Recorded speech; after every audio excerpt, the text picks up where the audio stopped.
Hello dear kids, hope you all are fine and I'm also fine. So our today's topic is linear equation in one variable. Linear equation एक variable के अंदर हम लोग इसको क्या करेंगे, find out करेंगे. सबसे पहले हम लोग वन वेरिएबल की बात करें तो वन वेरिएबल हमारे पास में क्या होता है, only single variable. Single variable में आपके पास में कुछ भी हो सकता है, A to Z. ठीक है, कोई भी वेरिएबल आप लोग ले सकते हो, कोई भी आप अगर अल्फाबेट लोगे तो वो आपका वन वेरिएबल हो जाएगा. ठीक है, फॉर एग्जांपल हम लोग बात करें 2x माइनस 5, तो यहाँ पे हमने x को यूज किया है. This x is our variable. Okay, this x is our variable. Now we will discuss about linear. What is linear? Linear that means जिसको एक्सप्रेस करने पर अगर हमारे पास में टू वेरिएबल्स हैं, थ्री वेरिएबल्स हैं, तो हमारे पास में ग्राफ भी फाइंड आउट होता है और वो ग्राफ होता है लाइन. ठीक है, जिससे हम लोग अगर कोई भी ड्रॉ करते हैं कोई भी ग्राफ, तो वो हमारे पास में क्या हो जाता है, एक लाइन फाइंड आउट हो जाती है हमारे पास में. उसको कहते हैं हम लोग linear. That means there is the power of the variable is 1. Okay, power of the variable is 1.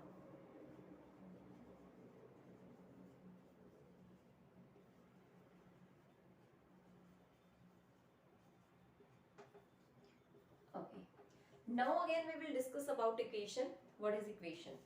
Equation is that there is the sign of equality.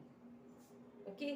यहाँ पे हमारे पास में कोई भी एक्सप्रेशन होगा, जैसे हमारे पास में हमने अभी ये एक्सप्रेशन लिया था 2x माइनस 5, ये हमारे पास में एक इक्वालिटी का साइन होता है और इक्वालिटी के साइन के बाद में हमारे पास में कोई भी नंबर आता है, 3 आ गया, 0 आ गया, कुछ भी वॉटेवर नंबर जो हमारे पास में होगा, ये हमारी क्या बन जाएगी, एक इक्वेशन बन जाएगी. इससे हमें क्या होगा, जो x है उसकी वैल्यू फाइंड आउट हो जाएगी कि यहाँ पे हमारे पास में जो x है उसकी हम लोग क्या वैल्यू रखेंगे कि ये दोनों जो पार्ट्स हमारे पास में, these parts are called LHS and RHS. तो हमारे पास में ये जो लेफ्ट साइड वाला पार्ट होगा उसको हम लोग लेफ्ट हैंड साइड बोलेंगे LHS, एंड जो राइट साइड वाला पार्ट है हमारे पास में वो हो जाएगा RHS, that means right hand side. तो ये हमारे पास में LHS RHS हो गए हैं. इसके बाद में हम लोग देखते हैं जो वेरिएबल्स है हमारे. ठीक है, जैसे x लिखा हमने तो x की वैल्यू कैसे फाइंड आउट करेंगे.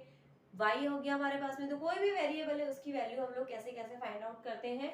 टू साइड्स वेरिएबल्स भी आते हैं हमारे पास में. जैसे हम एक इक्वेशन यहाँ पे राइट कर रहे हैं 4x माइनस 3 इक्वल टू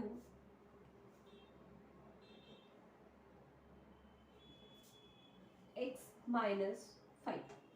ठीक है, ये हमारे पास में एक इक्वेशन दी गई है. इसमें आपको पता है वेरिएबल तो एक ही है, सिंगल वेरिएबल है x, बट यहाँ पे क्या है, बोथ साइड्स में है.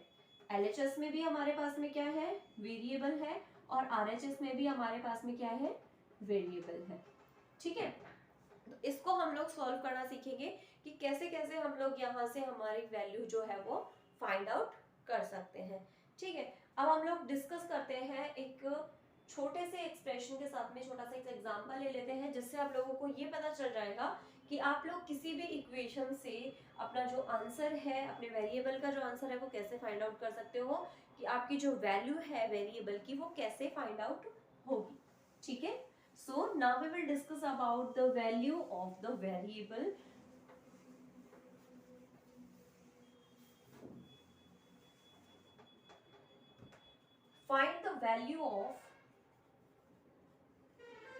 Find the value of the variable.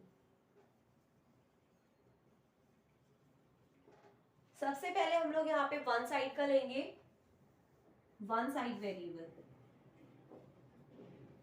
One side variable जिसमें हमारे पास में या तो LHS में होगा या फिर RHS में हमारे पास में कोई भी एक्सप्रेशन होगा, कोई भी वेरिएबल हमारे पास में होगा, उसकी हमें क्या फाइंड करनी है, वैल्यू फाइंड आउट करनी है. फॉर एग्जांपल हमारे पास में एक एग्जांपल लेते हैं हम लोग 2x minus 3 is equals to 7 plus 3.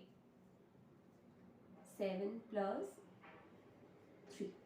ठीक है, 7 प्लस 3 दैट मीन्स ये तो हम लोग सीधा सीधा कैलकुलेट कर सकते हैं, 2x minus 3 equal to 10. Okay, अब ये हमारे पास में 10 आ गया है. अब हमें क्या फाइंड करनी है, इसकी वैल्यू फाइंड आउट करनी है.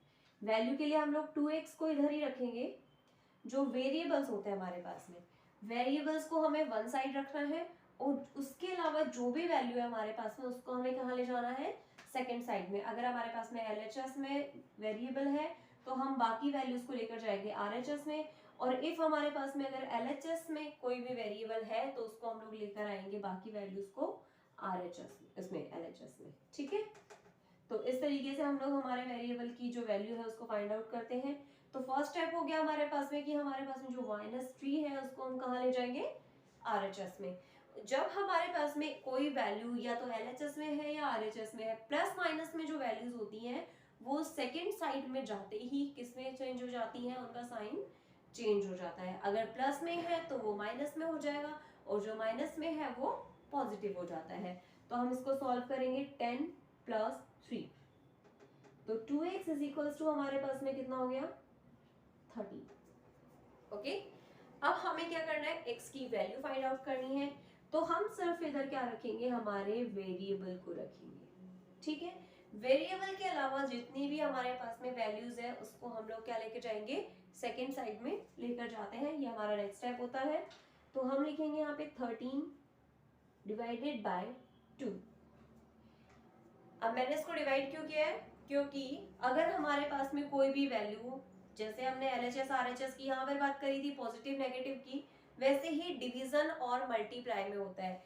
इफ कोई भी वैल्यू हमारे पास में LHS के अंदर मल्टीप्लाई में है, ठीक है, तो वो RHS में कहाँ चली जाएगी, डिवीजन में।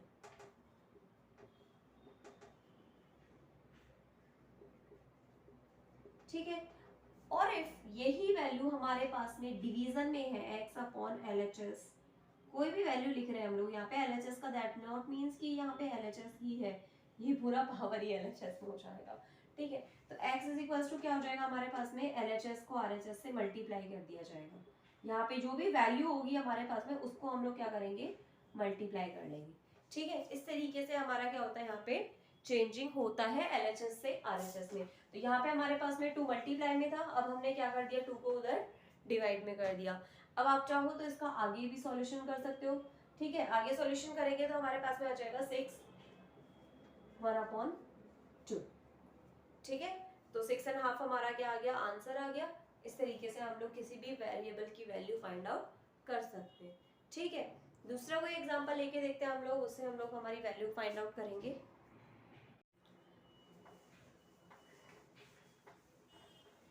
यहाँ पे हमारा सेकेंड एग्जांपल है x/3 + 5/2 =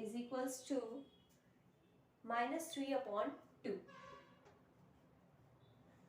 ठीक है, अभी हमने जो स्टेप किया था वही स्टेप हम लोग यहाँ पर भी करेंगे। जहां वेरिएबल है उसको हमें इधर ही रखना है, दूसरी तरफ हमारे सारे जो डिजिट्स हैं उनको लेकर जाना है। तो x/3 हमारे पास में वेरिएबल के साथ में, तो इसको हम लोग इधर ही रखेंगे। और ये जो पॉजिटिव में हमारे पास में वैल्यू है उसको हम लोग दूसरी साइड लेकर जाएंगे, तो किसमें हो जाएगा, ये नेगेटिव में हो जाएगा। और -3/2 हमारे पास में पहले से है, -5/2। इसको हम लोग सॉल्व कर लेंगे। प्रीवियस क्लासेस में हम लोगों ने सॉल्व किए हैं इस तरीके की जो वैल्यूज है उनको कैसे सॉल्व किया जाता है। दोनों में नेगेटिव साइन है तो हम लोग नेगेटिव साइन को बाहर ले सकते हैं। x/3 ये हम लोग कॉमन ले रहे हैं यहाँ पे, -3/2 + 5/2। इसको जब हम लोग सॉल्व करते हैं तो ये हो जाएगा -8/2। इसको सॉल्व कर लो, -4 x/3 = -4। ठीक है, ये वैल्यू कैसे फाइंड आउट हुई है हमारी, इधर मैं एक बार सॉल्व करके दिखा देती हूँ अगर किसी को इसमें भी प्रॉब्लम हो तो। 3/2 + 5/2, यहाँ पे हम लोग LCM लेते हैं यहाँ पे। तो LCM लेंगे तो 2 इसका LCM आ जाएगा, 3 + 5 यहाँ पे हो जाएगा, दिस इज इक्वल टू 8/2। और इस तरीके से हम लोग इसकी वैल्यू क्या कर लेंगे, फाइंड आउट कर लेंगे। 8/2 हमारे पास में आ गया, ये हो गया -4। ठीक है, अब इसको सॉल्व करने के लिए अभी मैंने आप लोगों को समझाया था कि अगर कोई भी वैल्यू यहाँ पे डिवीजन में होती है तो सेकंड साइड में किधर जाएगी, मल्टीप्लाई में। तो इसकी वैल्यू हो जाएगी x = -4 × 3 = -12। और यहाँ से हमारे पास में x की वैल्यू क्या फाइंड हो गई, -12। इस तरीके से आप लोग किसी भी वेरिएबल की जो वन साइड में वेरिएबल्स होते हैं उनकी वैल्यू फाइंड आउट कर सकते हो। Okay, hope you all understand that very well. And if you have any type of queries regarding these questions and these type of equations, then ask me, and please subscribe the channel and like the video if you understand that very well. Thank you.